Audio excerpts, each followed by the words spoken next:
Hello, good afternoon, good morning, and welcome to this XP Live webinar. My name is Nicole Highhouse, and I'm the Marketing Manager here at XP Solutions in our Portland office. This webinar will discuss Sustainable Stormwater BMP options for stormwater retrofits and design considerations to keep in mind when proposing these facilities. So if you're here today for this topic, you're in the right place. Today's presenter is Zach Sample, our Stormwater Products Manager. Zach has over 10 years civil engineering experience in site design, stormwater planning, and hydraulic analysis. He's performed a number of advanced water resources studies, including hydrologic and water quality system assessments, and 1D, 2D hydraulic river and floodplain studies. During his time with XP, Zach has helped hundreds of clients with their models, so his voice may be familiar for some of you. Thank you for attending, and Zach, would you like to take it away? Yeah, thanks, Nicole. Thanks, everyone, for tuning in today. Just want to jump right into it. For those that are new to tuning into one of these presentations or really knowing what XP Solutions is, XP Solutions has a long history of providing original, high-performing software solutions. And as Nicole mentioned, I've worked quite a bit in the kind of in the technical realm for this group. So we pride ourselves on leading the industry in customer service and support, and really a lot of our education and partnership with clients is kind of really what makes us stand out. So today, the agenda, looking at sustainable stormwater retrofit best practices. So we're going to look at a little background on retrofit, just that general topic, and then look at individual BMPs, thoughtful options around retrofits, and considerations for each of the options that I'll bring up. Ultimately, we are really driving this towards a theme, something that you'll hear me mention repeatedly, the idea that we need to assess exactly what will be built to ensure it works. That's really kind of a catch-all for this practice of retrofitting, but we'll get into that as we move on.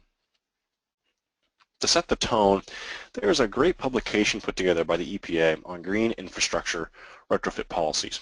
So to refer to this manual, existing development, especially in urbanized and urbanizing areas, is responsible for currently degraded water quality and stream conditions. So our existing in-the-ground infrastructure, operating as it was originally designed to do, is causing the issues. So one more time, I'm going to say that what we had originally designed and implemented, as intended, is causing issues. That's something that report called out. So the report goes on, nationally, 40% of assessed waters fail to meet water quality standards, and urban streams have tended to fare far worse than the national averages.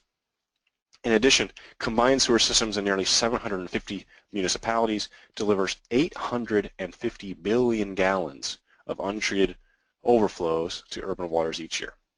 So 40% of assessed waters fail, and we have this huge volume of untreated flow.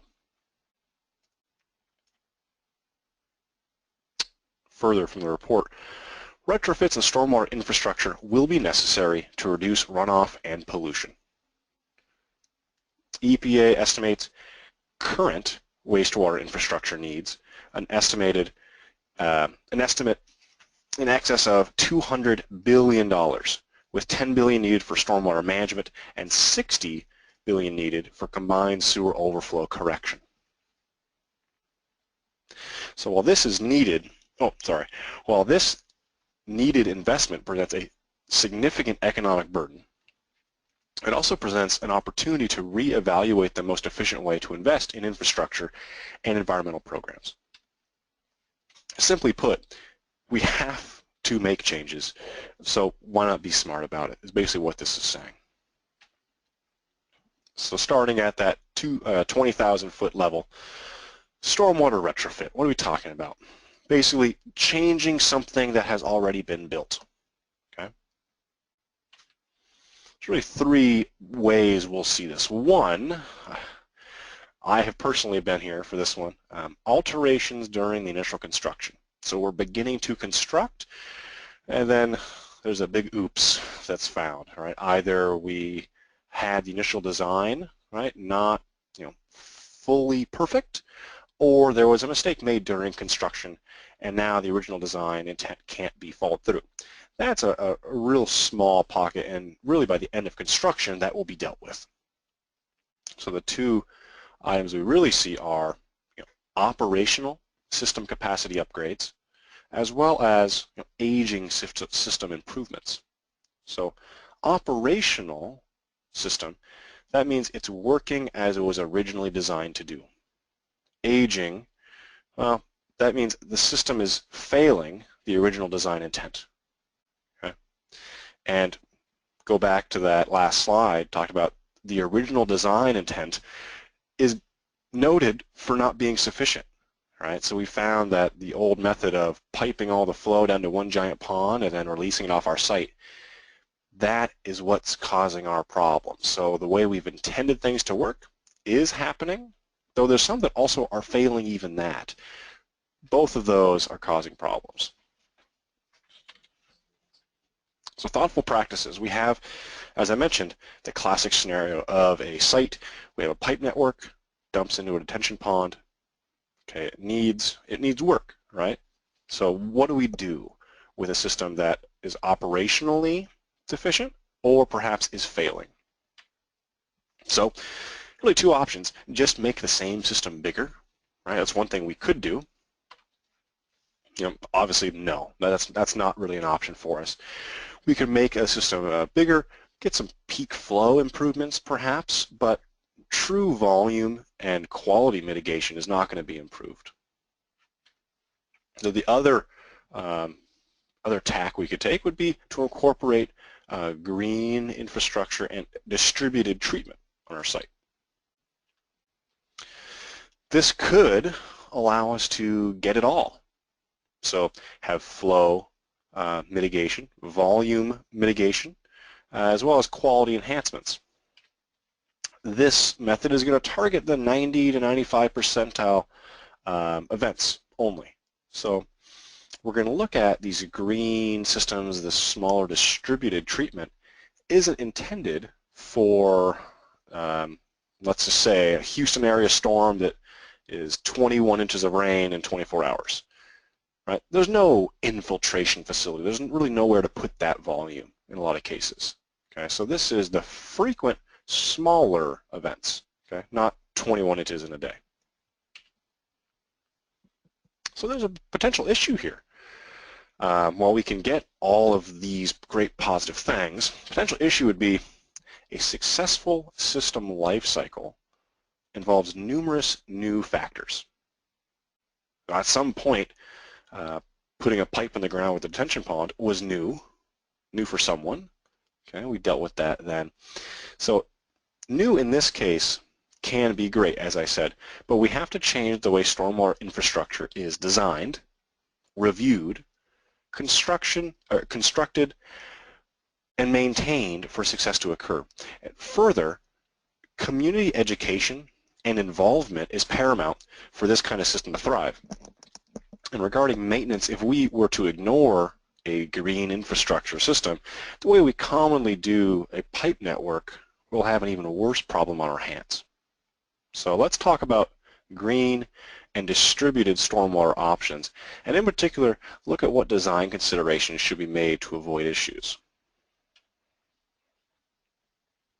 So here's a pretty substantial list. This isn't everything, but here's a pretty long list of different retrofit options: rain gardens, porous pavement, underground tanks, all the way to what we kind of already have in the ground, pipes and channels. So let's kind of walk through some of these options. So rain garden, bioretention, those are kind of two terms that really mean the same thing. Vegetated depressions that collect and treat runoff. So you can see from the schematic below what it is we're talking about, right? So this facility usually has some sort of ponding zone on top, okay? And then there's sand, some sort of filter media down below. So we're storing a little bit of water, and we're also getting water to move through the filter media. So as I said, typically includes sand and wash gravel filter zones. Highly customizable. We'll see there's some overlap. There's no black and white, you have a Raingarden or you don't. Really, you can have these kind of systems incorporated into very heavily urbanized zones. Right, middle of a sidewalk, you could drop in a small bioretention system. Okay, you can also have one that's quite broad and sprawling. Maybe you could mow the batters. You can mow the facility with a gentle slope. You could have different depths, different constructed media. No underdrain, maybe underdrain. You get the idea. I'm going to say this is the best pollution treatment per size of any BMP we'll talk about. So we actually wanted to remove pollution, right? We wanted to take water and strip out suspended solids, phosphorus, in a lot of cases, fecal coliform, other items. This is a really concise unit to do that. Obviously, exactly what constituent you're targeting, okay, that might mean tweaks and maybe a little different system adopted, but in general, using filters and using this kind of facility is really kind of, for its size, a very concise way to tackle this problem. So thoughtful retrofit options. There's so many different ways we could implement this kind of site, and obviously there's so many different options. I'll call it just a couple. Right? So existing inlet grate replacement. So if you do nothing else but perhaps change where there's inlet grates in a very urban zone, you might have seen in some areas bio boxes, tree box, planter boxes, where they have this filter zone kind of built into the existing system. Kind of a whole different angle would be, so I'm physically in Portland, Oregon, there's a Green Streets program. You may have heard of that, in your own city or county. So perhaps the picture on the lower right, that's taking the buffer in between the sidewalk, maybe even stretching that out and taking away one of the parking spots in the street, and having a lot of space to have some substantial treatment of that surface runoff. So you can have a very aesthetically pleasing, functional, robust system, right next to that sidewalk in what usually is kind of an unused space. Any surface interception is imaginable, right? You can have so many different configurations of the general idea of a rain garden that it can go, really anywhere. All right, design considerations. So what should we watch out for? The theme that I'll bring up again and again here is this facility, a single rain garden, is going to be part of a whole treatment train. So there's going to be perhaps a swale that dumps water out into this rain garden. This rain garden will then drain into a pipe network. That pipe network might then drain into a collection pond. All of these facilities have very advanced, sometimes complicated hydraulic behavior through the filter media, right? We have to assess that. How is flow going to move through the filter material? How is our outlet structure, our high flow bypass going to work? So we have to assess this complex structure and all of the structures around it because they will impact each other. The next would be in situ soil capacity. So the soil, the dirt, under our facility, maybe there's capacity there, right? So we need to be able to have a really flexible way to account for what's actually happening. So there might be a lot of capacity under this facility to have some real gains in volume attenuation. Another example, you might, not want to allow infiltration. You might want to wrap a facility up so there's no in situ soil that's getting water. What if you have a steep slope next to a road? Right, you could wash that road away if you begin to infiltrate a lot next to the shoulder. So slope stability and in situ soil, something we need to really dynamically and robustly be able to take into account. And with the bioretention system, this is probably the most complex system that we could come up with. The designer, the planner, contractor, and the public have to have an understanding of the design intent. Okay, so this is something that the designer can hold on to. This is something that they can action. So the designer must convey the proposed intent of the design to all future parties to ensure operation, maintenance, and just adoption in the community. All right, so this isn't just a comprehensive analysis of the facility or even the site as a whole, but it takes into account how would you understand this, right? Profiles, animations, 3D views, schematics, just communicating the intent of how it'll work to everyone who will come into contact with it is so important. Is really paramount to the success of this and really all the systems I'll talk about. So next we'll move to permeable pavement, just porous asphalt, concrete, permeable pavers. Think of this as kind of no fines aggregate mix or space blocks. Now one thing Nicole already mentioned and I'll call out, feel free if you have questions or comments. I am trying to monitor questions that come in. So if there's any that are about something I'm talking about, I'll try to jump on that question or comment kind of in that moment. So feel free to add questions or comments in the questions field and I'll take those as I can. So permeable pavement can really be quite a panacea if you're developing in a more urban area. Simply put, you can increase the developable footprint of your site. All right, so if you're needing to infiltrate capture volume, treat flow, what have you, well, you don't have to just designate an isolated zone for that. You can park a car on top. People could walk on top of it. So you can really incorporate that into kind of the aesthetics and the functionality of your plan, but still getting that great water quality benefit. So as I just mentioned, reduces runoff volume and ultimately reduces pollution. So yes, when we actually start looking at pollution, we might look at, we want to capture and reduce suspended solids, TSS. Right, that's the turbidity, right, or murkiness of the runoff. Well, right, that's one constituent. There's a lot of other items: fecal coliform, heavy metals, temperature. Right, so again, talking about concerns in the Pacific Northwest, as these are anywhere, we have streams which are greatly impacting the ecosystem based on the temperature of inflow. Well, if I'm getting my runoff right into the ground quickly through this pervious pavement, you're going to be able to really reduce the temperature of that runoff before it ultimately gets to the stream, and that's one of the #1 things to do for fish habitat. So some thoughtful retrofit options. You'll see a couple pictures down below. Pavers in a large parking area, pavers in a driveway or on a walking aisle. So there you go. Parking lots, right? Flat surfaces that usually are impervious.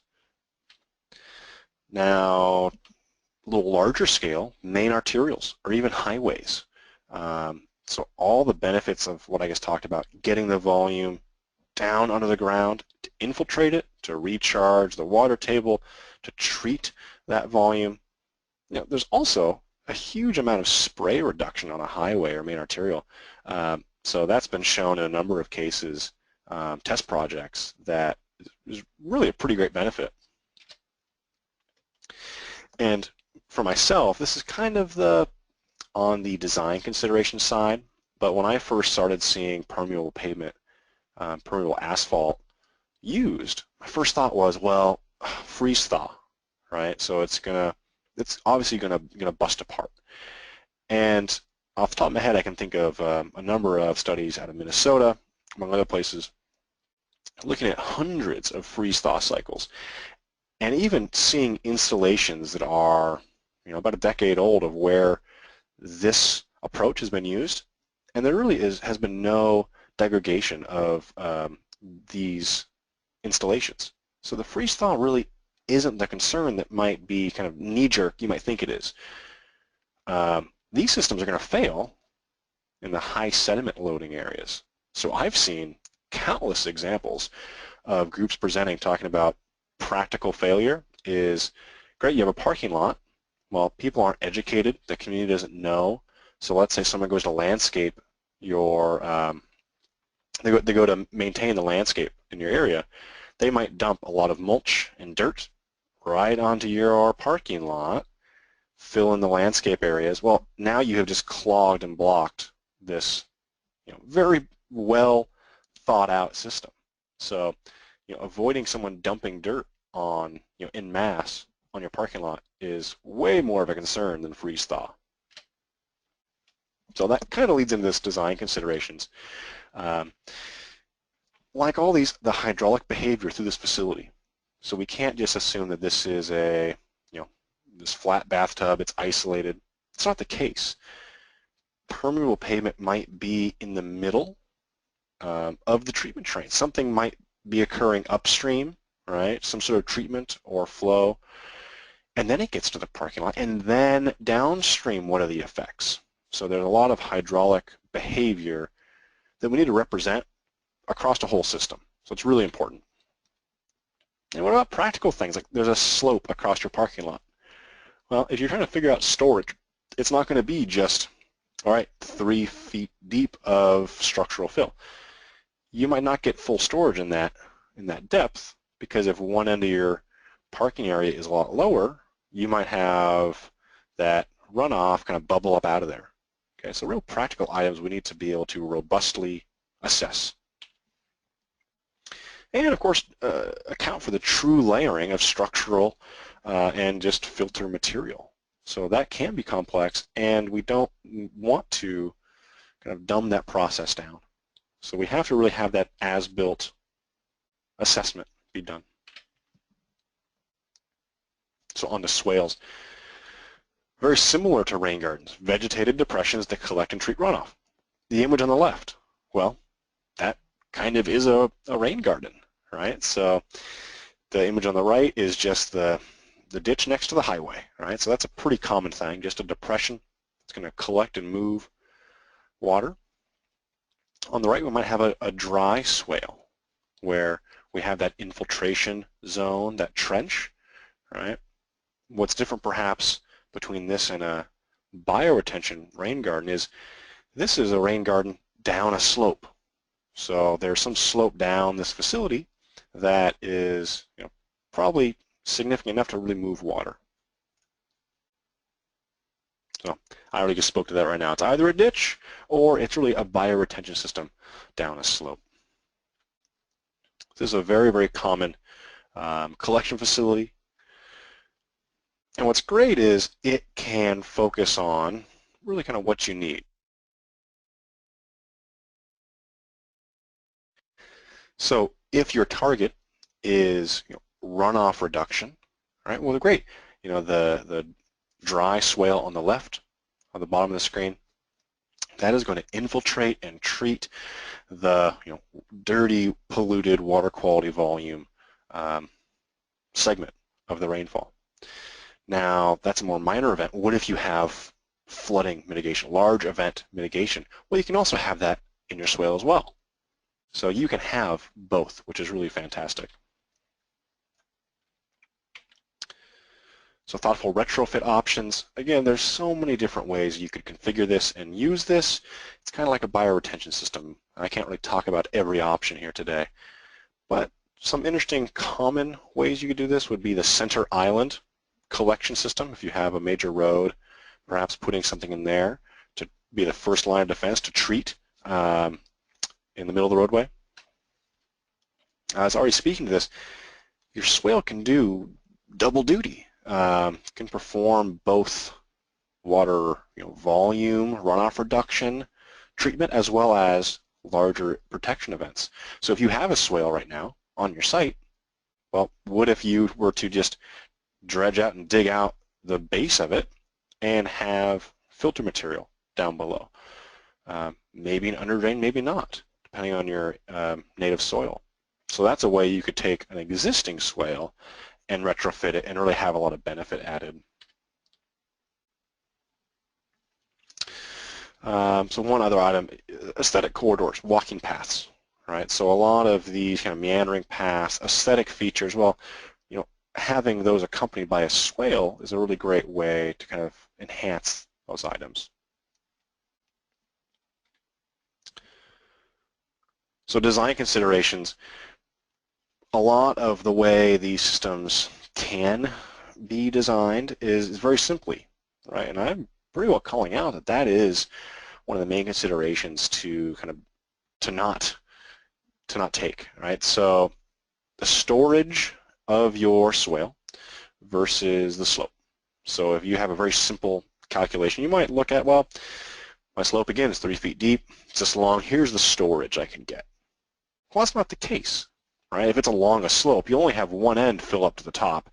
The other, right, it won't fill all the way up because it's running down a slope.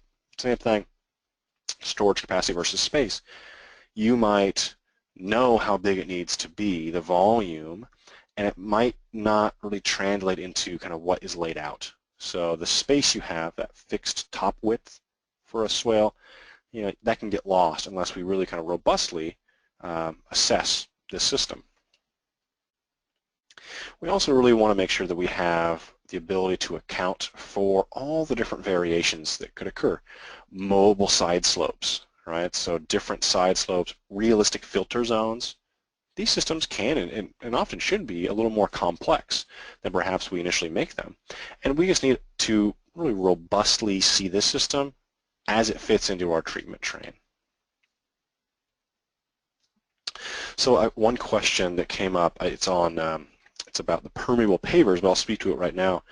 So the question is, if you put permeable pavers in a driveway, how do you prevent the foundation of a house or structure, I'm saying, from being impacted by seepage? So there's a lot of items that we're kind of opening the door on. A lot of things we could talk about that. The idea here is that, yeah, perhaps in a new way, you are putting water next to the foundation of buildings. That might not be something you want to do.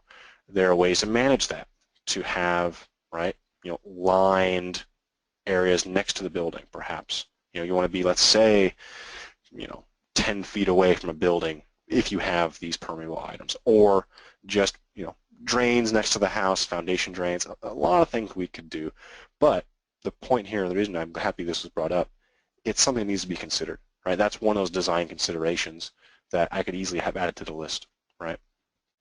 So thank you for that. So green roofs, rainwater reuse, well, simply put, vegetated roof area with a runoff storage tank. We're going to see one a lot more than the other. So the vegetated roof area, green roof, well, that's going to dramatically reduce total runoff volume and attenuate peak flows.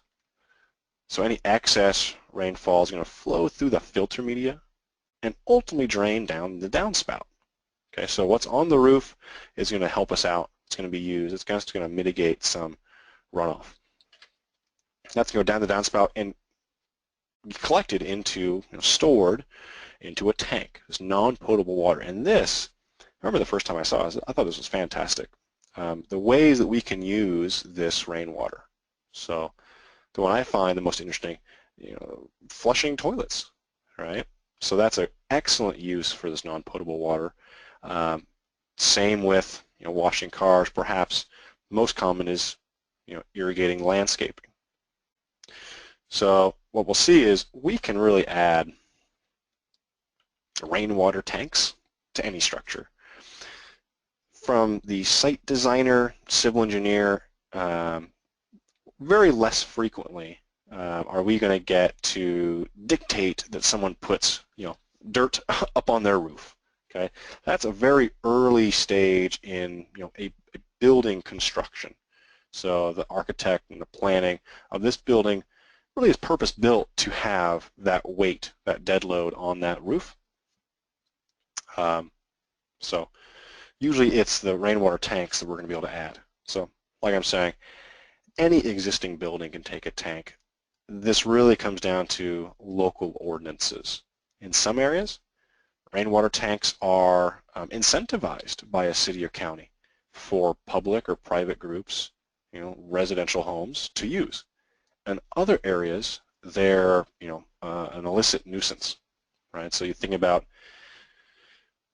that being a big consideration. Another item here is that for design purposes, if we want to be very conservative, we could say that that tank is full before your, design rainfall hits. What if it rained on Monday, 2 days later, another rainfall event happens? Perhaps that tank is full. So in some areas, they don't count a rainwater tank, downspout tank, towards the design. We could argue in a whole other webinar whether that's overly conservative or not. So it really is up to the research and the thoughts that have been put forward by the local municipality. If you actually are using these facilities, a rainwater tank in particular can be quite complex. So can the green roof, right? The evaporation, the storage, the filtration on the roof, and draw rates, initial tank volume, tank overflow, bypass. So these aren't just simple structures to look at, all right, here's how much volume I can store in the tank. This is an active part of the treatment train and really has to be assessed as part of the rest of the treatment train. Let's move on to ponds. Again, everyone probably knows what a pond is. Depressions that collect and mitigate runoff, right? So what we'll see in the image down below, there's wet ponds or dry ponds. So a wet pond is on the left, so there's standing water in there at all times. Dry pond has, right, kind of a natural infiltration that will occur. So in between rainfall events, it will dry out. This is, as I mentioned before, the classic example of what we as an industry had put forward as an option for many years. Pipe all the water down to a pond. So a very common end-of-line facility. Now, there are a wide range of facility shapes and outlet configurations. I just want to call out, they really go hand in hand. So you have your pond volume, how big does it need to be, but also there's almost every case very specific outlet configurations set up for these facilities to control the outflow rates. We are going to really have to look at more than just that now, right? Just an outflow rate isn't the sole thing we're trying to control. So thoughtful retrofit options. Well, if it's new construction, let's just say it's a residential area, there might be a feature pond in the middle of a development, public or private, urban or rural. A feature pond might be an interesting aesthetic to add.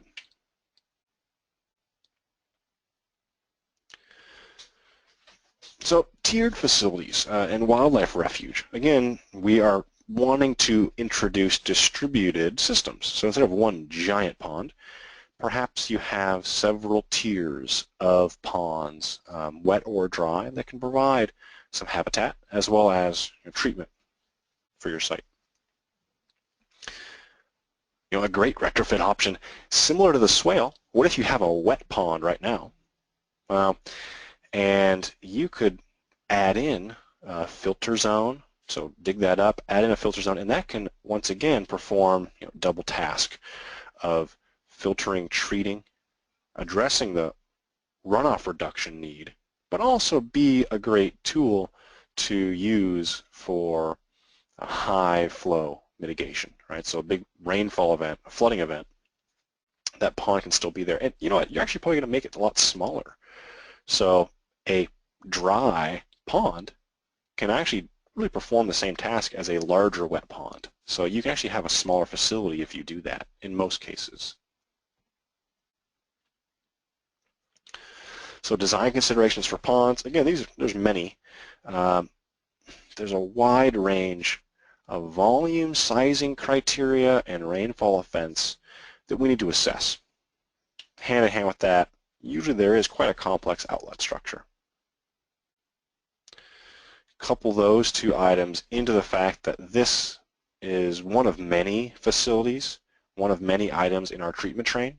I mean, this could be the top of a catchment, and a swale could be the lower portion of our site. A pond doesn't have to be the only downstream facility.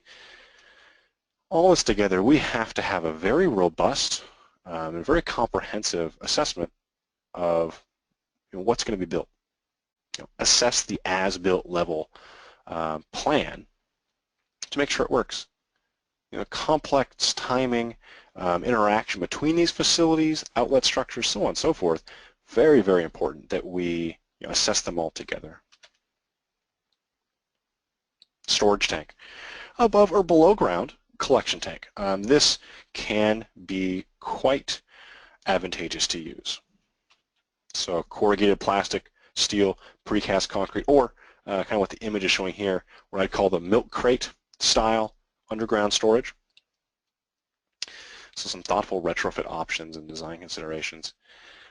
This, very, very similar to pervious pavement, is going to allow you to have more developable area. So in place of a detention pond, well, hey, now you can have parking on top of it, all right? You can even use these in conjunction with other facilities. Let's say pervious pavement into specific underground storage. So a lot of flexibility here, and can really be advantageous to use. It can be a make or break component of a project, to be honest. If we're using one of these, though, the void ratio storage within this structure, however that facility is put together, base infiltration, the ability of the in situ soil to infiltrate, these are all items which are going to dramatically affect how this facility behaves and need to be taken into account. Like the rest of this, a hydraulic assessment, this isn't a standalone facility. So we might probably have some sort of treatment before water gets into this underground storage. And then there's probably, that's also going to drain somewhere. That's going to get piped out into a pipe network. So how all those items combine together hydraulically is very important to look at. I'll more briefly talk about Soakaways. We call them Soakaways in the software, XP Drainage. These are really dry wells or underground injection wells. You can see the schematic on the right, a bit of what I'm talking about. This takes surface runoff and directly drops it down into usually quite a deep container with porous fill on the sides. So you're directly introducing surface water into often groundwater or the water table without treatment. So you can see some concerns with that, right? So these facilities, the UIC, underground injection controls, very strictly regulated, and this is to protect groundwater and water supply. So it's very important. Now there is a difference. Dry wells perhaps are much shallower systems, same concept, but perhaps not really injecting surface water down deep into the groundwater table. They might just perhaps only be a few feet deep. So dry wells might have totally different regulations or usage in your area than perhaps a UIC system would. So it's really important to know and understand your local guidelines on that matter. Clearly, if we're introducing surface water into this, one of the main items as well, pre-treatment. We probably need to pre-treat somehow. So having another facility, maybe a rain garden, maybe an infiltration trench we haven't looked at yet. Having that in conjunction with this is usually kind of one of the standard things we would do. And if we were designing this system, this is kind of complex. The different layers of fill media, multiple soil, infiltration rates, this is all very, very critical to the success of this design. So we are going to need to look at all of that at once, not just how much volume can it hold, that back of the napkin quick idea really is a more comprehensive assessment. This is something I just mentioned, the infiltration trench. So media-filled trench, right? You'll see this looks pretty similar to a rain garden or to the dry swale, just there's no storage zone. So high void media with underdrain. some thoughtful retrofits with this. The first idea here, maybe a bit out of the box, right? People don't think about, there's mining applications, airport applications, construction phase projects where dewatering a site or treating some naturally occurring water on the site, perhaps you have a very high groundwater table and you're digging down. Dewatering, getting water through a trench, treats it, gets it off your site, can be a really great way to help out. I've seen this a lot around the edge or right in the center of a big impervious area, big parking lot. So instead of having a big swale or a big bioretention system, what if you just have a parking lot which isn't going to get a lot of debris and suspended solids occur? Maybe you just need to move that to the edge and let it infiltrate down into some pipes, or have kind of the first line of defense for treatment. This is a great way to do it. Real space saver.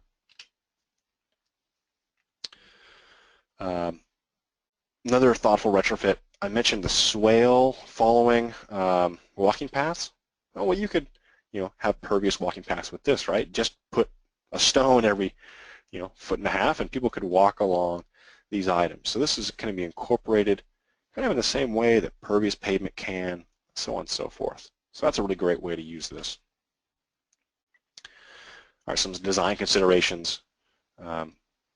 Is there an underdrain? Do you have native soil which has capacity? Again, all of the different ways we can infiltrate and move that water around, we have to look at. Okay? And they're really going to impact our system. And once again, this is maybe the uppermost portion of your treatment train, but this isn't a standalone item. The hydraulics through the rock, through the filter, we need to look at. How the timing and hydraulic effects through out of our pipe into our next system, all that is a more robust calculation than just how much can it store. Okay? And certainly the media void ratio and interception volume, those are items which are really going to come into play that we need to take into account. Next is kind of the classic pipes and channels and bypass, something I'll talk about now. So plastic, metal, concrete, vegetated conveyance systems. Easy enough, right? So pipes and channels aren't gone, all right? They didn't just go away now that we're using green infrastructure. They're just more thoughtfully placed. So we're using these items to connect our system together as a whole, not just piping it all to one facility. Bypass might be a new concept, but whenever we have a filter material, we have a Raingarden, we have an infiltration trench, there needs to be some sort of high flow bypass. So you can only have so much velocity across sand before you scour it away. So that's why all these facilities were targeting smaller events, and any larger event with a lot of flow and velocity, we have to engage a high flow bypass structure. Maybe that's just a weir in the side of a manhole, or that might be its own separate channel, right? Its own above ground flow path can be engaged, all right? This Raingarden floods and we have a separate lazy river that takes a lot of that volume off. So bypass is really important in this treatment train that we've been talking about. Design considerations. Distributed stormwater is complex, right? It's more complex than just it's all into the pipe and it's all out into one pond. So we really do need a comprehensive analysis because the impact of the different green facilities and the way our pipe system or channel system is configured is totally going to change based on our site. So we really do need a comprehensive analysis. And the classic, rational method pipe sizing, probably way over conservative to begin with, and this doesn't really cut it anymore, right? So we need to do a more comprehensive design than we can do on a napkin. Some by hand 5-minute assessment, we can do better and we really need to.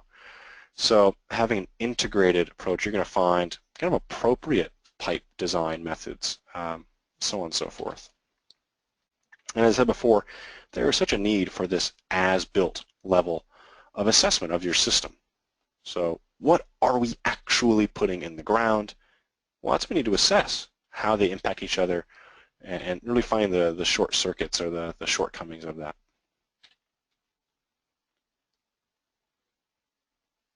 So to summarize the design needs for retrofits, there's a couple of just kind of overarching items here. So we do need a robust analysis of what is occurring.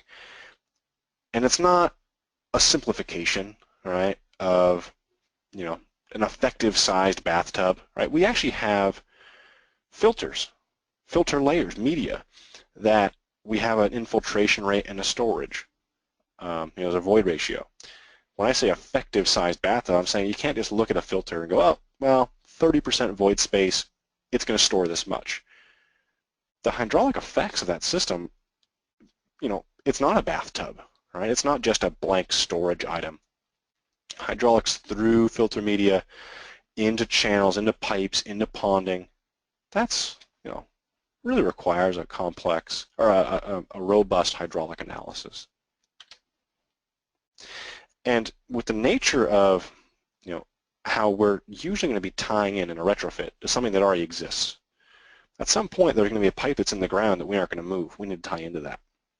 And, well, probably don't know what that is until we really dig it up.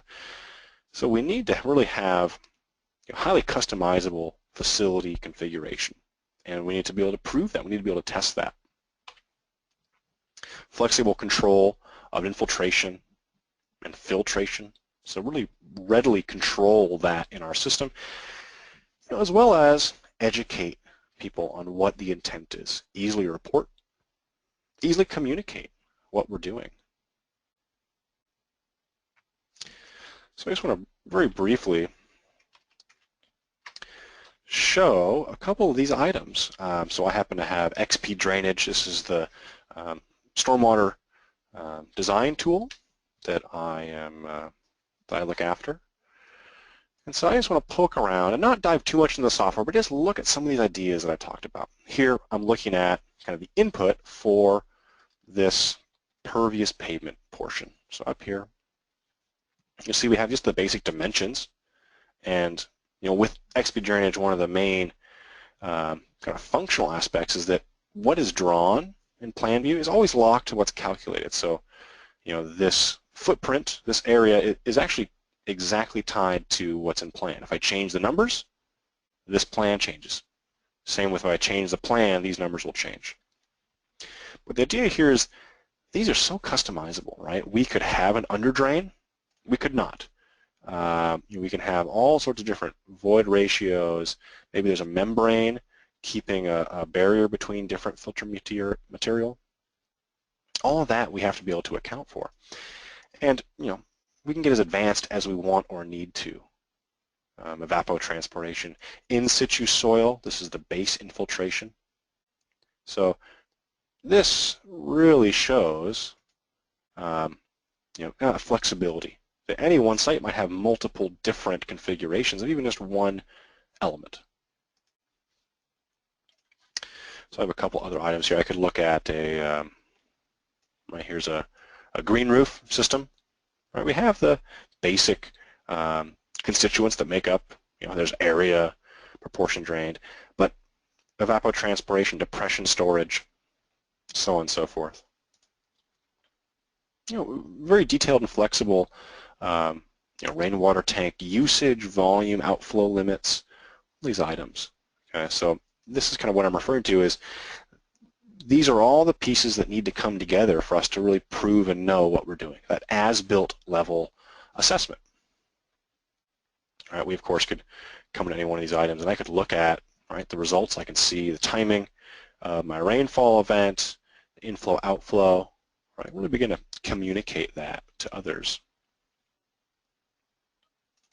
Here's a Raingarden. I'll show what this looks like. Here's the image we looked at before. Again, based on how we've drawn or laid this out, all this information is really tied to what's in plan view, which is great. But is there an under drain? Right? Are we completely sealing rewrapping this facility in plastic or rubber? You know, do we have infiltration occurring beneath it, right? All those options, you know, we kind of have at our disposal. Let's see, I'll look at the infiltration trench here. I have another one. I think I have 10 or 11 different facilities on this site. You might not ever have one site that has all of them, but you get the idea, right? So here's that infiltration trench. Basic description of what it is and void ratio, right? What's under drains, how that's configured. And, you know, the advanced items, the native soil, how much is that going to be able to help you? Swale, again, we could look at, hey, graphs of reports, tables of reports. That's all good, well and good. You know, a couple other things we want to convey this information with. You know, perhaps I want to look at a profile of how this is behaving to show someone, yeah, I have these facilities, and we'll see them fill up. All right, we'll see the timing. We'll see how this swale, you know, really has a filter zone HGL and a ponding zone HGL. You see how only one side of the swale fills up because it's so long, so on and so forth. Another one, again, depending on who you're talking to, this might be really useful to show them, is I'll look at a 3D view, right? So I can show how this facility is behaving, right? And just kind of a totally different way. So from an engineering perspective, you know, no contractor is probably going to look at this and go, yep, I'm done.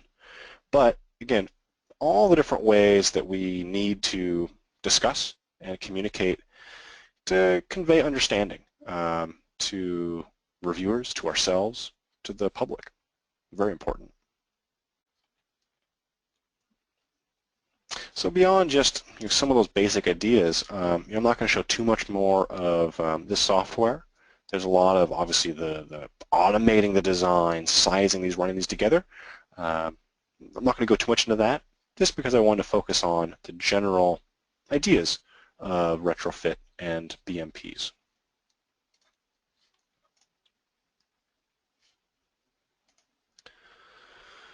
So what I did show there was XP drainage. It is free for trial and also available on our website. Contact us. A lot of information on that tool. Again, thank you very much for joining. There's some questions look like have come in that I'll talk to in a second. But been my pleasure. Thanks everybody. Have a good day.